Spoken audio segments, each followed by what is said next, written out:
Welcome to my new series, which is called Things That You Can Do to Help the Planet When You Travel. My name's Emma. I run a podcast called the Sustainable Travel Podcast, which talks about ways that we can be better tourists in general when we're traveling. I wanted to make this series because a lot of the time I think when people talk about sustainable travel, when they have podcasts, when they have social media accounts that are related to sustainability within travel, a lot of the time we're talking about how you can minimize your impact. And a lot of that involves telling people what not to do so that they don't have a bad impact when they're traveling. I was thinking about this and I was thinking actually there's a lot of good things that we can do when we travel, and that's not just in terms of like local economies and local people, which I think are more obvious benefits, but we can also help the environment too. A lot of people think that travel just can't be sustainable because often there are flights involved. I want to say to that, flights are not always involved, but I would also say that that phrase is untrue in general. Travel definitely can be sustainable. It does have benefits for the environment, it does have benefits for local people and for economies if it's done right.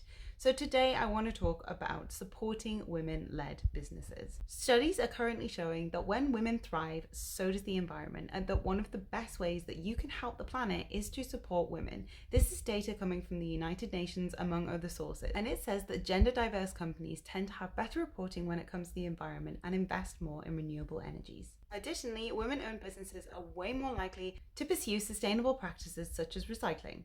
This is no surprise really, since women are by far the most greatly affected proportion of society when it comes to the environment and climate change. The consequences of employing more women are far-reaching. Women who own businesses are far more likely to employ and retain other people who identify as women, and to generally improve their employee skills by investing in training. The European Investment Bank is finding that 47% of female-owned businesses have more than 50% of female employees, compared to just 26% of male-owned firms. The shift towards a greener and more digital economy can open up more opportunities for women, because firms that pursue these kind of practices tend to grow more dynamically. Additionally, there is evidence to suggest that more green startups are run by women. Let me know in the comments if you have a favorite women-owned business that you love to support, and make sure you follow for part 2 of this series where we talk about things that you can do to help the planet when you travel.